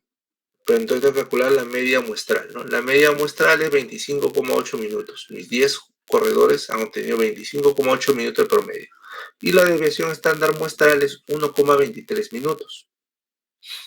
Eso lo pueden replicar ustedes, ¿no? Yo calculo, pues, ¿no? 25,8 menos 28, por eso me va a salir negativo, entre 1,23 entre raíz cuadrada de 10. Y me sale menos 5,66. ¿Cuál era mi punto de corte? Menos 1,8331. Como ese valor calculado es menor, por lo tanto tengo que rechazar la hipótesis nula, ¿no? Y cuando calculo en una calculadora online, efectivamente me sale menor de 0,0001, no, 0,001 el valor P. Usualmente en las revistas científicas se tiene que poner así. Cuando es menor de 0,01, 0,001, o sea, de una milésima, se pone así. Valor P menor de 0,001. No se pone 0,00, porque a veces los programas estadísticos le ponen automáticamente eso. No se debe poner valor P menor de 0,001. Muy bien. Entonces podemos afirmar que efectivamente el tiempo del programa obtenido por el programa de ejercicio reduce, ¿no? O sea, el programa de ejercicio consigue reducir el tiempo promedio por debajo de 28 minutos, ¿no? Para un recorrido de 5 kilómetros. Muy bien, eso era prueba T para una muestra, o sea, para una media. Pero vamos a tener una prueba T para dos muestras, para dos poblaciones, ¿no? Para dos proporciones. No, para dos proporciones, no, para dos poblaciones, ¿no? Para muestra de dos poblaciones, perdón. ¿Cuáles son los supuestos? Primero, muestras independientes y aleatorias, es decir, que cumplen con muestreo probabilístico. Segundo, supuesto de normalidad. Importantísimo, supuesto de normalidad. Tienen que hacerle Shapiro-Wilk a los dos. Si uno no cumple, sería más seguro realizar una prueba de Udeman-Whitney. Aunque en algunos casos, especialmente si se tiende a la simetría en la distribución, se puede tolerar usar la T. Noten, la prueba T se dice que es robusta a desviaciones de la normalidad siempre y cuando se conserve cierta simetría. ¿Ya? Hay que tener cuidado con ese punto. Y aquí entra un supuesto muy importante, que no estaba en ninguna de las pruebas anteriores, que es el supuesto de homocedasticidad. ¿Qué significa ese supuesto? Que las varianzas son iguales. Es decir, que las desviaciones estándar son iguales. Supuesto de igualdad de varianzas. Y parece ahí otra prueba estadística. Lamentablemente, ¿qué le vamos a hacer? Es decir, cuando su tamaño muestral es menor de 30, ustedes no solo tienen que hacerle Shapiro-Wilk, ¿no? O sea, cuando es mayor de 30 no se preocupan, notan que la vida es más fácil, solo tienen supuesto de normalidad. Pero cuando es menor de 30, también tienen que hacer supuesto de homocedasticidad. Y para eso usan la prueba de Leven. La prueba de Leven es un ANOVA especial que se hace para las varianzas. Sí, no les puedo comentar más sobre la prueba, que es otra prueba de hipótesis adicional a las de normalidad, que evalúa específicamente las varianzas. Se hace una ANOVA de las varianzas, aunque les parezca mentira, ¿sí? Esa es la prueba de Leven. Bien. ¿Cómo sería la prueba T para dos muestras independientes? Nótese que es parecida a la prueba Z, ¿se acuerdan? Para dos poblaciones, ¿no? Sería la resta de las medias muestrales dividida entre el error estándar. O sea, el error estándar se obtiene de la varianza ponderada multiplicada por las inversas de los tamaños muestrales y raíz cuadrada de todo eso. ¿Y cómo se obtiene la varianza ponderada? La varianza ponderada sería grado de libertad 1 por varianza 1 más grado de libertad 2 por varianza 2 entre la suma de los dos grados de libertad. O sea, N1 más N2 menos 2. Así se obtiene. Y para este tipo de prueba, el grado de libertad sería la suma de los dos grupos menos 2. Mucho cuidado. Entonces, en la prueba T para media de dos grupos, de dos poblaciones, mejor lo pongo así, de dos poblaciones independientes, se usa este tipo de grado de libertad, N1 más N2 menos 2. Bien, vamos a ver este ejemplo. Supongamos que tenemos las notas de una muestra aleatoria de 10 estudiantes de 2024 y de 10 estudiantes de 2025. ¿Ya? O sea, supongamos que dieron su curso de estadística y de bioestadística y tenemos 10 estudiantes. Este año 10, otra muestra de historia, 10 estudiantes. Entonces, ya tenemos acá 1, 2, 3, 4, 5, 6, 7, 8, 9, 10. Ajá, 10 estudiantes en el otro grupo. Entonces se pregunta, con un nivel de significancia 0,01 si las medias de calificaciones son diferentes. Diferentes. Prueba bilateral. Fácil. ¿Notan ustedes que es automático? Diferentes a bilateral. Ya está. No es más fácil, no es difícil. Muy bien, ¿cuál es la hipótesis nula? Fácil, que las medias son iguales. Ya está. Las medias son iguales. Y por lo tanto, que la hipótesis alternativa es que las medias son diferentes. Alfa 0,01. Y ahora tengo que verificar qué cosa, los supuestos. Supuesto de normalidad. Entonces le aplico su Shapiro-Wilk al primer grupo. Ahí está, P 0,716, no puedo rechazar la hipótesis nula, se asume como normal. Shapiro-Wilk grupo 2, P 0,868, sale normal. También, o sea, la hipótesis nula de normalidad se asume. Ya está. Y aplico prueba Leven a los dos grupos. Valor P 0,608. Ya, probablemente no les exijan eso, pero es necesario que ustedes cumplan con los supuestos. Los supuestos son muy importantes. Y ahora que hay calculadoras online gratuitas para todo o para casi todo, entonces ustedes tienen que aplicar. Están obligados a aplicar. Obviamente el software estadístico ya carga automáticamente alguna de estas pruebas, pero ustedes no pueden confiar que el software lo cargue solamente. Necesitan tener su checklist diciendo, ¿he cumplido su puesto de normalidad? Sí. ¿He cumplido su puesto de homozidaticidad? También. Ya está, ahora sí. Muy bien. Entonces, ¿cómo se ha cumplido? Muestras pequeñas, varianza poblacional desconocida, supuesto de normalidad y supuesto de homozidaticidad, prueba T para dos medias. Prueba T. Ya, la prueba T es para medias, disculpen ustedes. No hay prueba T para proporciones. La prueba T es exclusivamente para medias. Y ustedes me dicen, para grupos pequeños, o sea, menor de 30 en proporciones, ahí se tiene que aplicar lo que le dije, binomial exacta.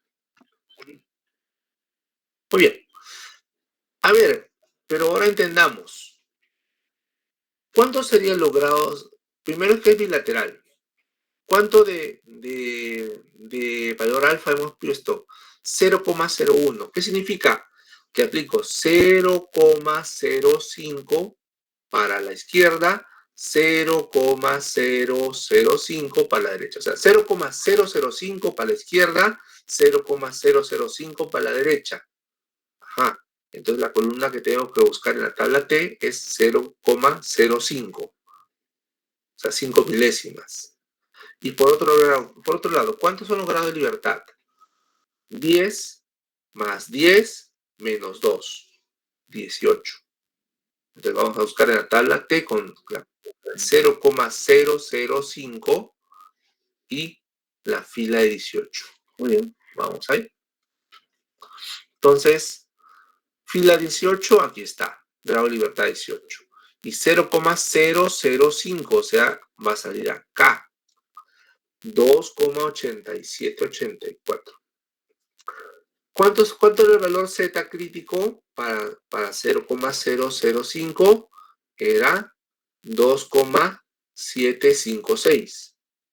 Este es un valor mayor, pero no mucho mayor.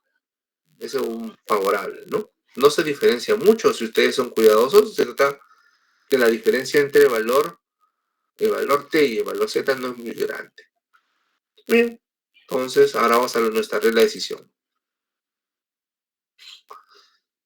Si la T calculada es menor que menos 2,878, 2,787, menos 2,8784 o t calculada mayor que 2,8784, se rechaza la hipótesis nula. Muy bien. Vamos a calcular las medias. Ustedes lo promedian. Sale 16,22 el primer grupo, 14,72 el segundo grupo. Varianzas. Varianza 1, 0,644 grupo 1, 0,508 grupo 2. Bien. Vamos a obtener la varianza ponderada, ¿no?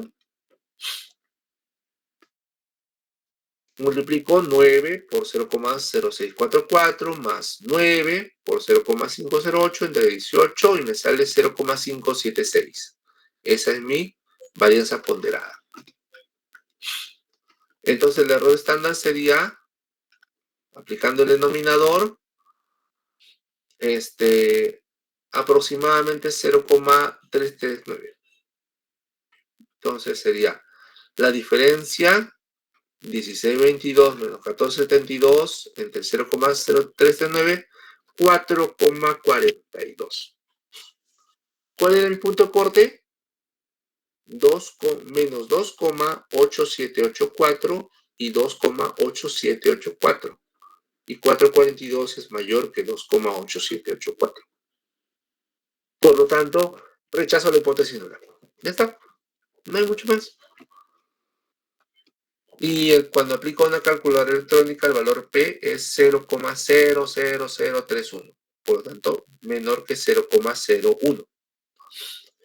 Y entonces decimos, con un nivel de significancia o significación de 0,01, podemos afirmar que ambos promedios son diferentes. Y hemos acabado con eso toda la parte correspondiente a prueba Z y prueba T. Noten ustedes que se usa hay prueba Z de proporciones, es decir, para variables cualitativas dicotómicas, y prueba Z para medias, es decir, para variables cuantitativas. Variable dependiente cuantitativa, variable independiente cualitativa dicotómica. ¿Ya? Igual la prueba T, que también para variable dependiente cuantitativa y variable independiente cualitativa dicotómica. Ahora vamos a ver una prueba T especial. Es la prueba T pareada. Yo les acabo de explicar, ¿no? La prueba T pareada es un momento antes y un momento después. Ustedes, como les decía, pueden entrar al gimnasio y se toman su peso antes y un peso a los 3 meses, ¿no? Y comparan ambos pesos. Obviamente esos no son grupos independientes, son mediciones de la misma persona en diferentes momentos de tiempo, ¿ya? Usualmente son pares de datos antes y después, ¿no? Pero es una sola muestra. Entonces, ¿qué se analiza? La diferencia de los valores. De repente ustedes perdieron peso, ¿no? De repente ganaron peso. Si se trata de un ejercicio de musculación, por ejemplo. ¿Ya? ¿Qué supuestos se necesitan? Miren, muestra aleatoria, otra vez, muestreo, o sea que viene muestreo probabilístico. 2, independencia de las observaciones, es decir, que cada uno de los pares de datos antes y después corresponde a un sujeto diferente. 3, normalidad de las diferencias. Normalidad de las diferencias. A cada par me saco mi diferencia y aplico el Shapiro-Wilk a las diferencias. Cuidado, ¿verdad? Normalidad de las diferencias. Y bueno, evidentemente que no haya valores atípicos extremos que pueden jalar la media. Ya vimos ese problema en la estadística descriptiva. La media lamentablemente es sensible a valores extremos que la jalan. Entonces, cuando hacemos prueba T pareada, la hora de libertad también son n-1, para n-1, y la T sería media de las diferencias entre error estándar de las diferencias. O sea, la desviación estándar de las diferencias entre raíz cuadrada de n. No está difícil. Vamos. Por ejemplo, un nutricionista desea evaluar si con significancia 0,05 si un programa de ejercicios reduce el porcentaje de grasa corporal en los 3 meses. Reduce. Prueba unilateral o bilateral. Unilateral. Automáticamente tengo que decir unilateral. Muestra de 10 participantes, muestra pequeña, ¿no? Pero bueno, ustedes me dirán, pero se puede hacer pareadas. Sí, pueden aplicar Z para pareadas. Sí, por supuesto. ¿No? El mismo problema de la T, no hay mayor inconveniente. Tenemos que en realidad a una muestra grande se le puede aplicar la T, no hay inconveniente alguno, ningún inconveniente. ¿Ya? O sea, aplicarle la T a una muestra grande no está prohibido, no es imposible, no es un error, solo que no es necesario. ¿Ya? Bueno, sigamos. Entonces, ¿cuál sería? Que la media de diferencia sea mayor o igual a 0, o sea, que no se reduzca la grasa corporal. Esa sería la hipótesis nula. Y por lo tanto, la media de diferencia sea menor que 0, que sí reduce la grasa corporal. Vamos.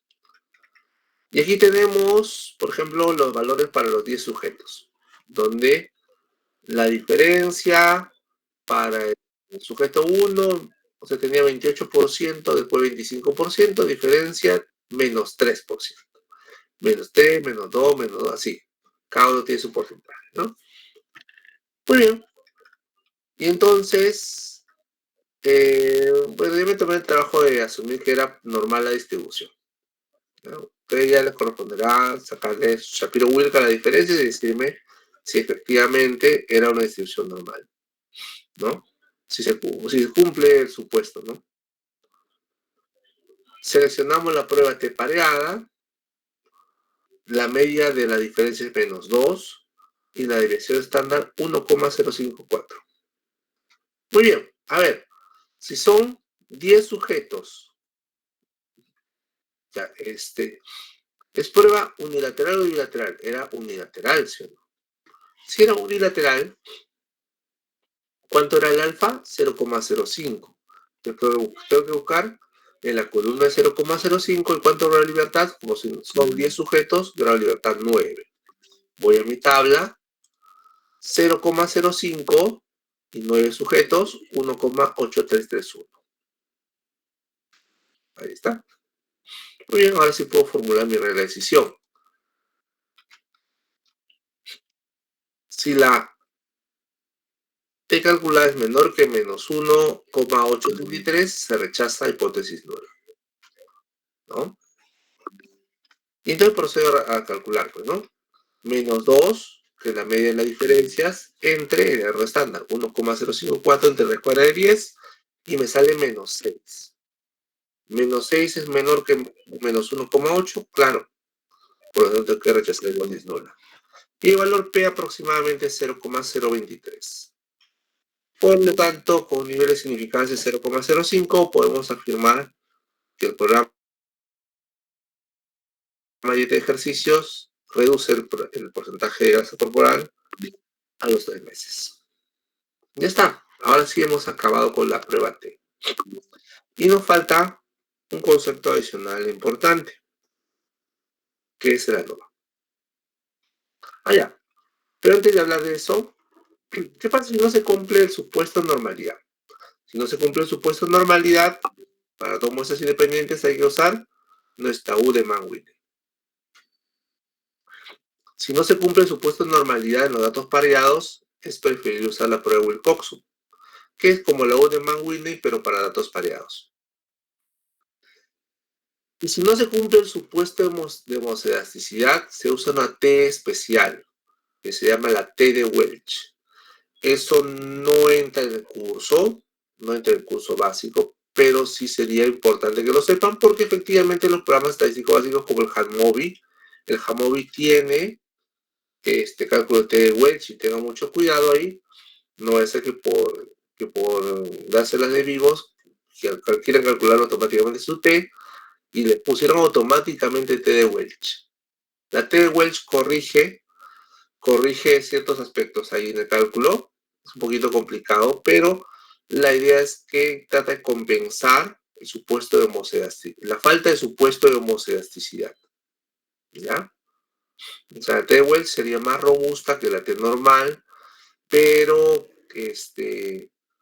va a salir diferente, ese es el punto, ¿no? Muy bien. Ahora sí, vamos con ANOVA.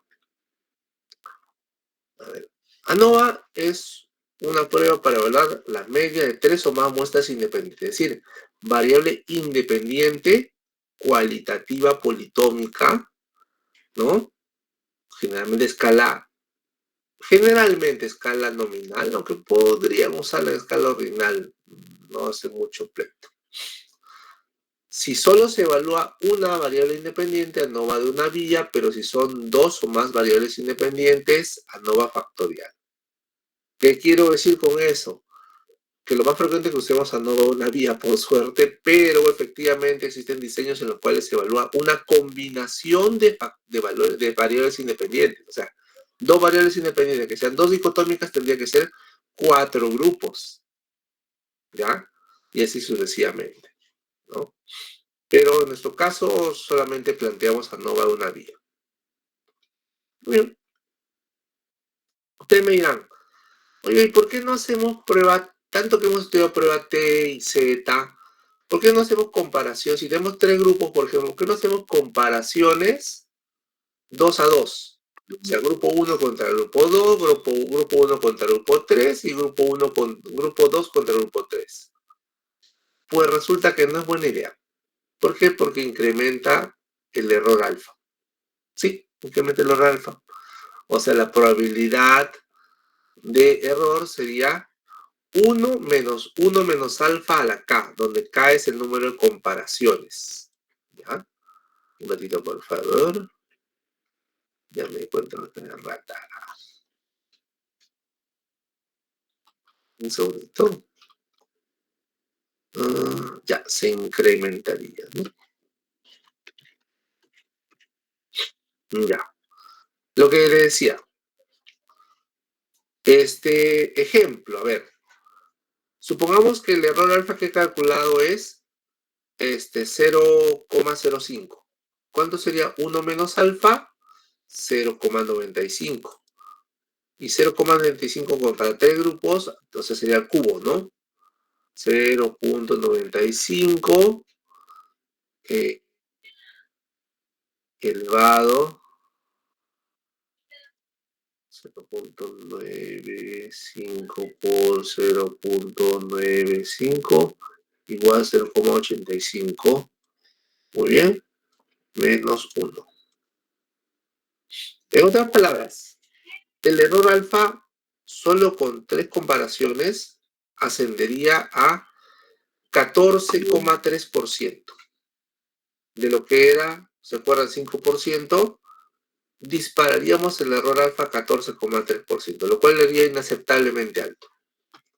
Entonces, no es buena idea hacer comparaciones 2 a 2 de entrada, ¿ya?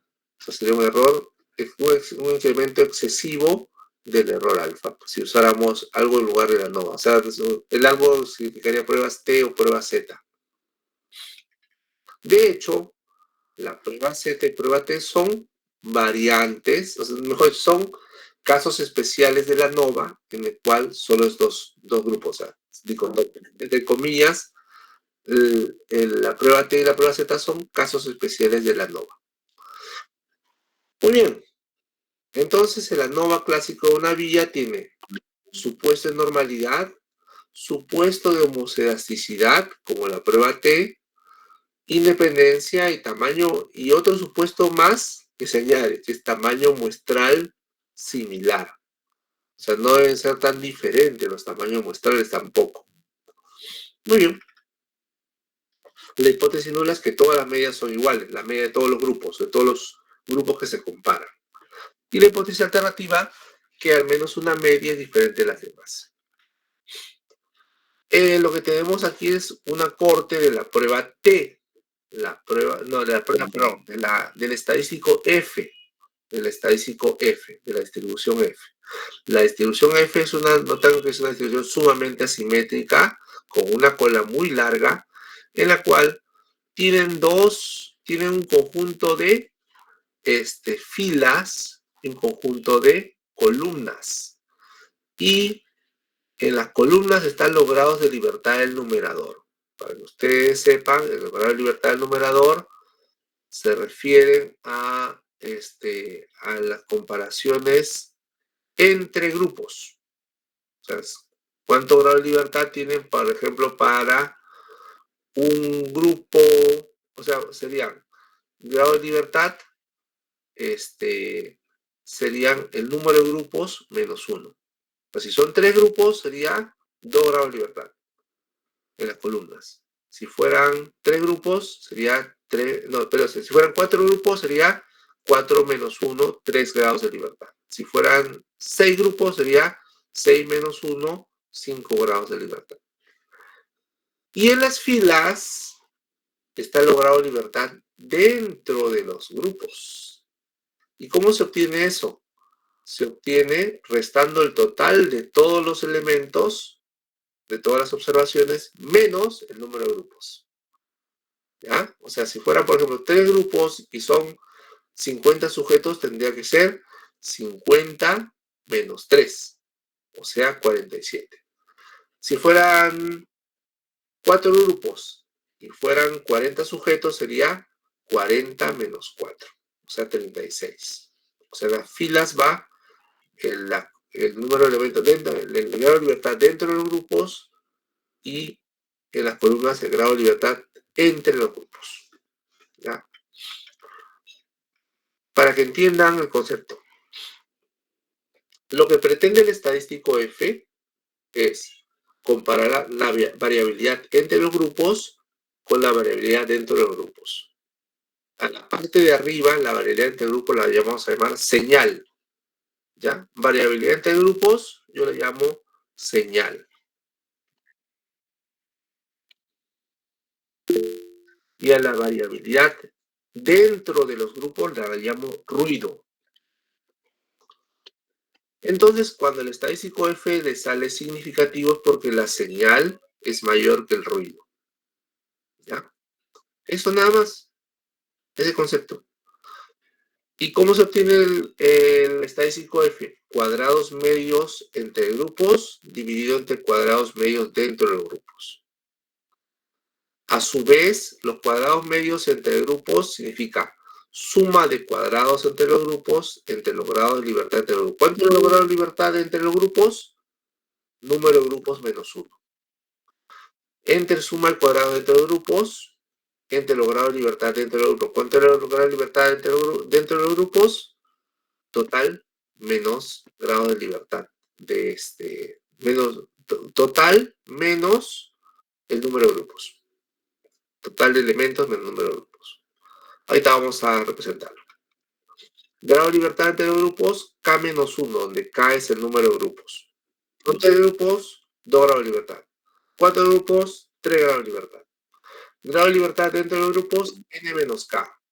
N es el total de elementos y K es el número de grupos. Si son, como decíamos, 44 grupos, 40 menos 4, 36. K es el número de grupos, N es el número total de elementos de las muestras. Muy bien. Y esto que parece feo y complicado, no lo es. No lo es. La ANOVA no es complicado, es trabajoso. ANOVA es trabajoso, no es complicado. A ver, les explico. Miren cómo lo voy a traducir. Lo que se obtiene es la suma de cuadrados de grupos significa la media de cada grupo menos la media total al cuadrado multiplicada por el número de elementos de cada grupo. Miren, media del grupo menos media total elevado al cuadrado y multiplicado por el número de elementos de cada grupo. Se suman todos esos productos y se obtiene la suma de cuadrados entre grupos. Y para la suma de cuadrados entre grupos es cada valor menos la media del grupo al cuadrado. Y se suman todos esos. ¿Ya? La suma de todos esos, o sea, el valor individual, cada valor individual menos la media grupal al cuadrado. Todo eso se suma y ya está. Eso no es muy complicado de formular. Obviamente se ve así feo porque parece complicado porque es la formulación matemática, pero nada más. A ver, entonces, Para calcular cuadrados entre grupos, se resta la media de cada grupo de la media global, se le va al cuadrado, se multiplica por el número de elementos y se suma. Ya está. Para calcular cuadrado entre los grupos, se resta el valor de cada elemento de la media de grupo, se le va al cuadrado y se suma. Ya está. A ver, decisión estadística. Si el F supera el F crítico, por lo tanto es necesariamente unilateral, se rechaza la hipótesis nula. Al menos un grupo es diferente. Si el F es menor o igual al valor F crítico, no se rechaza hipótesis nula. No hay diferencias significativas. Recién cuando ustedes encuentran rechazo de hipótesis nula, tienen que decir, ¿cómo hallo al grupo que es diferente? Ahí se hacen las pruebas post hoc, ¿no? La más frecuente es 2K-HSD. ¿Ah? Solo si me interesa saber que hay pruebas post hoc. ¿Ya? Ahí sí se puede hacer comparaciones 2 a 2 para poder obtener, decir cuáles son diferentes entre sí, ¿no? Uno de ellos es diferente al menos. Ya sabemos que uno es diferente y ya con eso podemos sacar.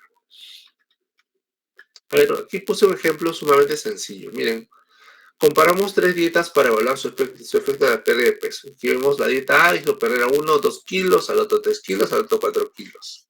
La dieta B, uno 5 kilos, al otro 6 kilos, al otro 7 kilos. Y la dieta C, a uno 1 kilo, a otro 2 kilos, a otro 3 kilos. O sea, lo he puesto de la forma más simple posible. 3 grupos, 3 integrantes en cada grupo. ¿Cuál se ve más grande? ¿Cuál se ve con mayor diferencia al ojo? Ustedes me van a decir, pues la dieta B se nota que se ve realmente diferente de la demás. Y eso lo vamos a comprobar matemáticamente. ¿Cuánto es la media de A?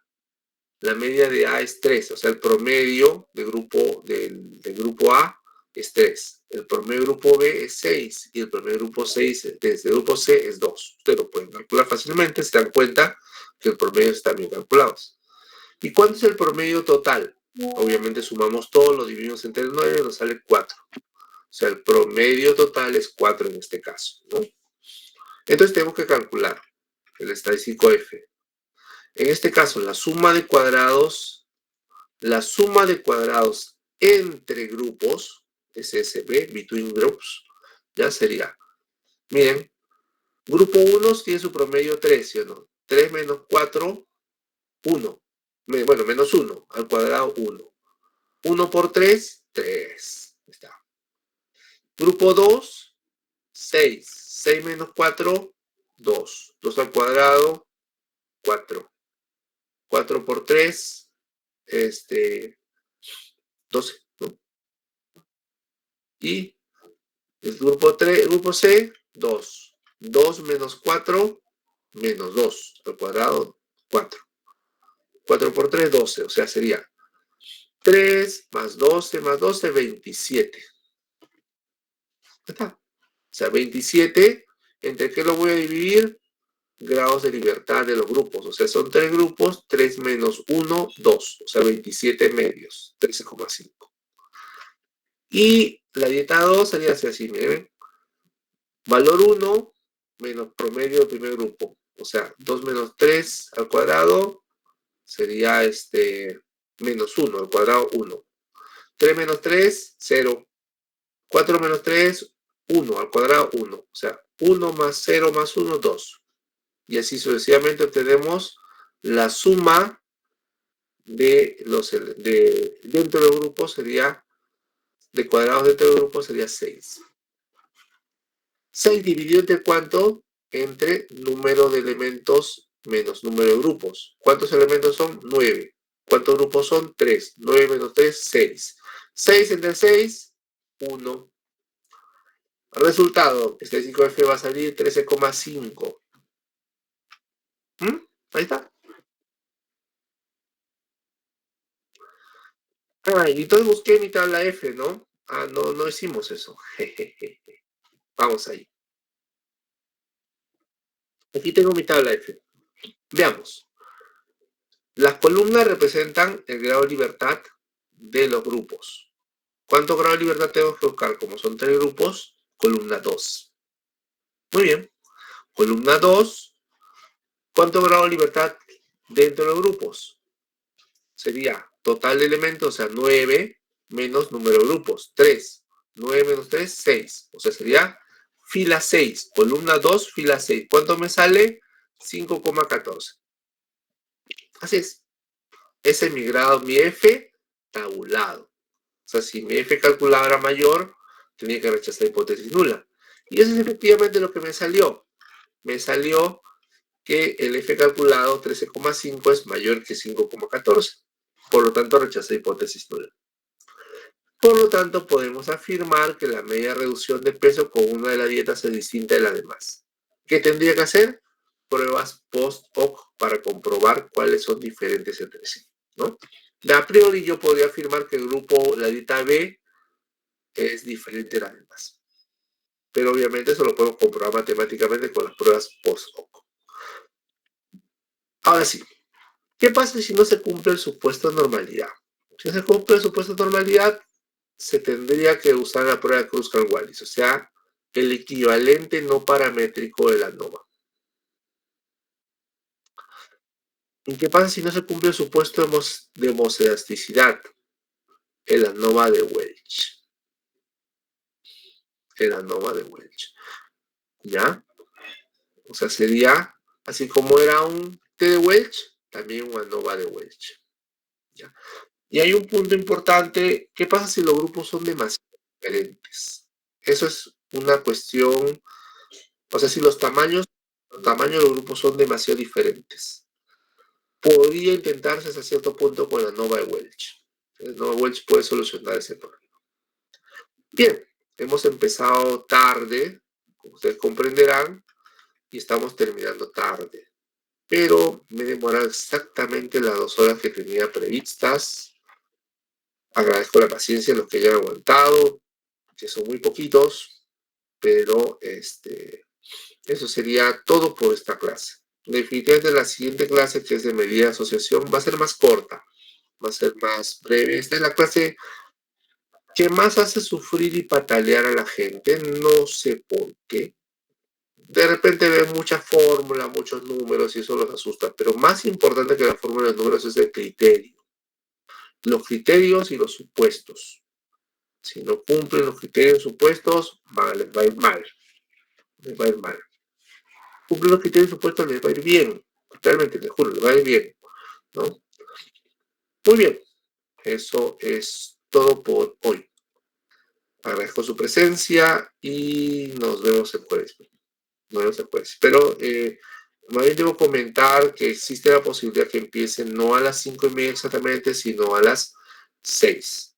¿Ya? Pero espero comenzar un poquito, espero comentar un poquito antes de las 6. Yo voy a estar avisando, ya existe esa posibilidad, espero comenzar a 5:30, pero si no puedo, yo trataré de empezar a las 6 en punto. Confío en que esta clase va a ser menos de 1 hora y media. Es definitivamente más corta que esta, más breve, incluso más fácil de entender que esta. Muy bien, muchas gracias. Nos despedimos. Muchas gracias, doctor. Gracias, hasta luego.